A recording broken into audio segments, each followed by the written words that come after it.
welcome to another episode of Great News. He's Mike Catherwood. I am Kevin Ryder, and we do this podcast to kind of restore your faith in humanity. There are a lot of people doing a lot of good things and being loving toward each other, and they don't get covered. So that's what we do with this podcast. And if you'd like to subscribe, we would appreciate that. And also tell your friends about it, get them to subscribe, and we'll just create a pyramid scheme. I don't know what I'm saying. I agree. Just spread the good word. Everyone feel good about it, but we're profiting. That's what we're saying. Right. It's for us. It's not for you, but subscribe anyway. All right. Mike always does the intro. I think I would like to hear an impression of the Red Hot Chili Peppers. Oh, gosh. Anthony Kiedis. It's a whack-a-dack-a-doo, smiggity-bang-bang, it's an intro, spack-a-doo, California. Kevin and Mike give you great news, because Kevin and Mike, they give you whack-a-dack-a-dack-a-doo, bing-a-da-boo, California. That's actually better. That's better than the original. All right, Mike's going to start us off today. This is great news. It's great. It's amazing. It's jaw-dropping. But right? I have to say, fuck scientists. What?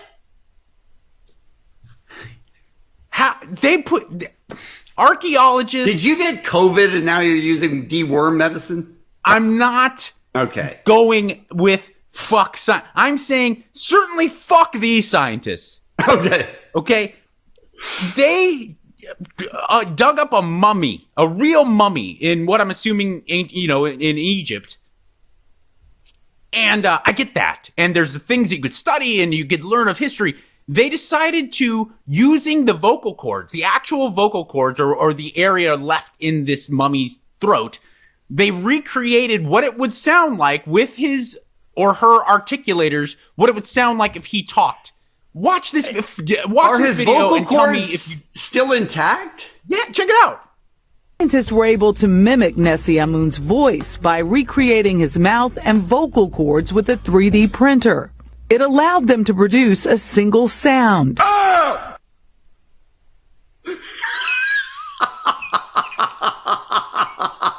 How do we know that's what the mummy would sound like? Play that again. I watched it every day and laughed. Scientists were able to mimic Nessie Amun's voice by recreating his mouth and vocal cords with a 3D printer. It allowed them to produce a single sound. Oh!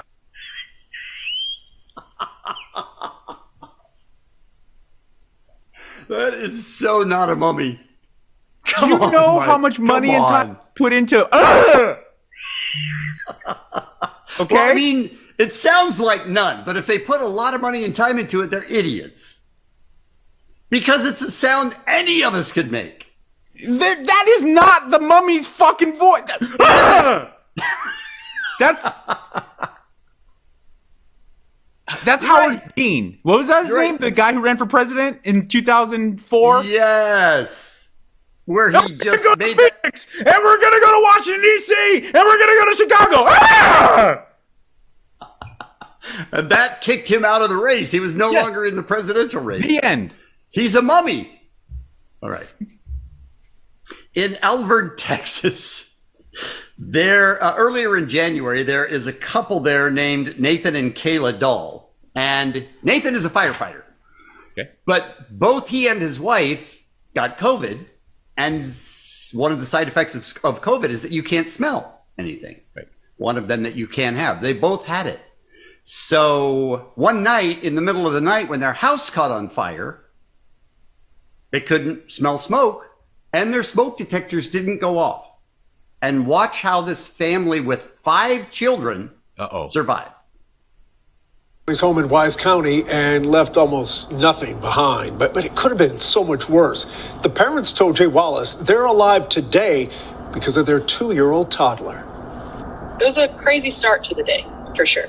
Kayla Dahl is talking about the morning of January 15th, when a fire that local firefighters say likely started from a gas heater in her living room quickly destroyed her Alvord house. You hear people say, I lost everything, and then you don't realize the weight of that until it happens to you. At the time, she and her husband Nathan were recovering from COVID-19. We couldn't smell the smoke even going out. The fire started while they were sleeping, and their recently bought smoke detectors silent. None of them went off. Yeah, they never went off. But their 2-year-old son, Brandon, walked through a burning room and into their bedroom. He was just sitting there coughing, and he said, "Mama, hot. Mama, hot."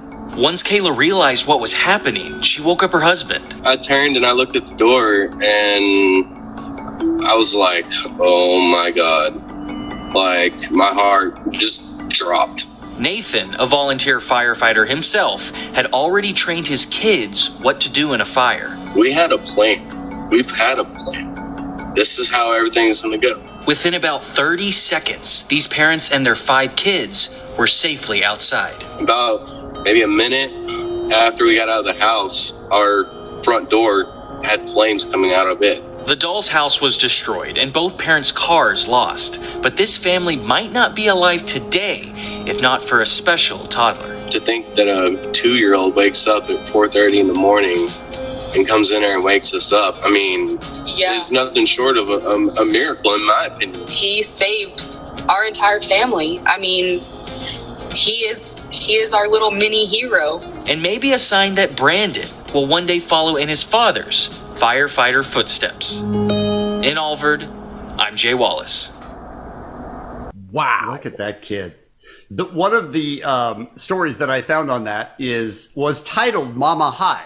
And I was like, okay, that seems like a horrible thing. Strange, weird. Yeah, I see that title on YouPorn quite often. Yes. But the kid saved his entire family. Walked through the fire into the room. Beautiful, man. That's amazing. What a brave kid. That's Mama awesome. Hot. And the whole family saved. Think about that. A 2-year-old saved the whole family. All right, Kevin. We love little kids doing awesome stuff. Yep. We love heroic acts. We love doggies, right? Yep. Check out. This one's simple, not long, but it tugs at the heartstrings. This is a dog owner seeing her dog walk for the first time after extensive physical therapy that they were not even guaranteeing would work. Check it out. Hi guys. Hi. What's going on? Well.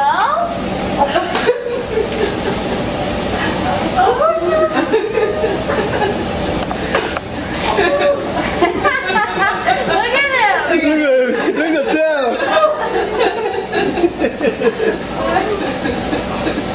Samo, You guys run.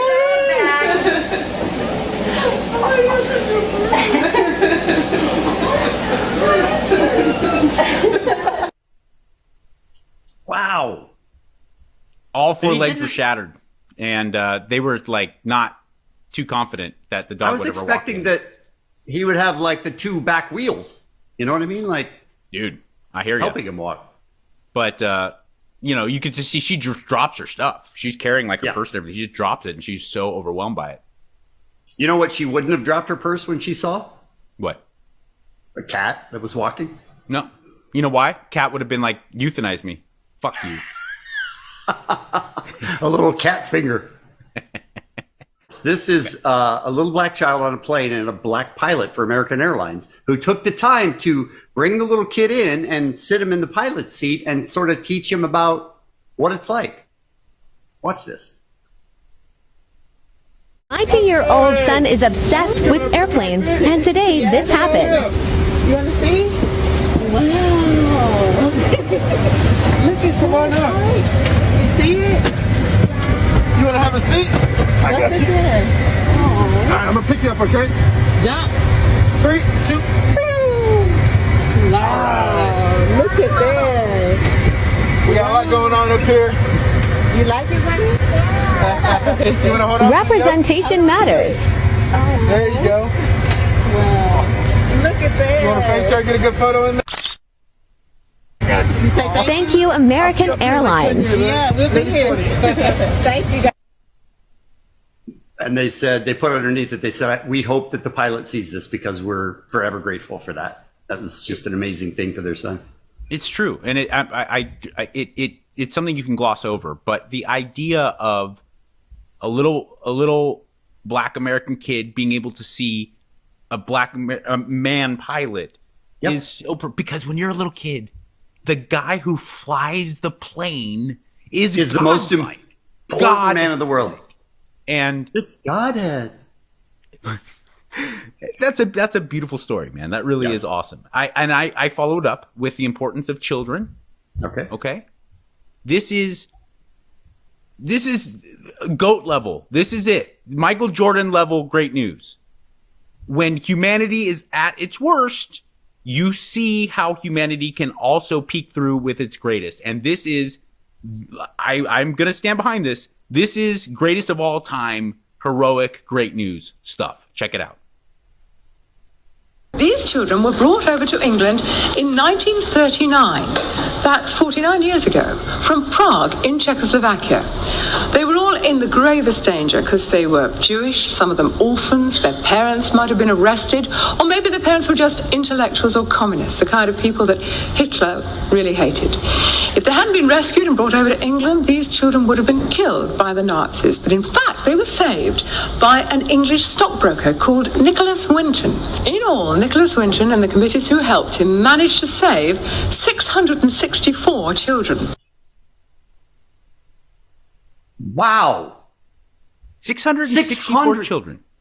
Wow. In German-occupied Czechoslovakia. Now, I repeat, he was just a British stockbroker. And he was in a position where he had a very, very weird situation where he was capable of traveling back and forth to the former Czechoslovakia and Brit because of financial reasons and his business. He was doing business with Czech businesses. And he noticed what was happening. Right. And took it upon himself with his peers and his coworkers to usher out and sneak out Czech children that were compromised and in danger. And he 664 of them. 664 of them. That was from a BBC show in 1988. That is fucking amazing. That's crazy. Wow. That is great news. That's why we do this show. Totes great news. All right. Mike is going to do the outro as David Bowie. Oh, God. Good one. It's an outro. You know what I'm talking about, bro. Say hello to the happy goodbye to the blues, 'cause Kevin and Mike are here to give you great news. To me, David Bowie from Labyrinth.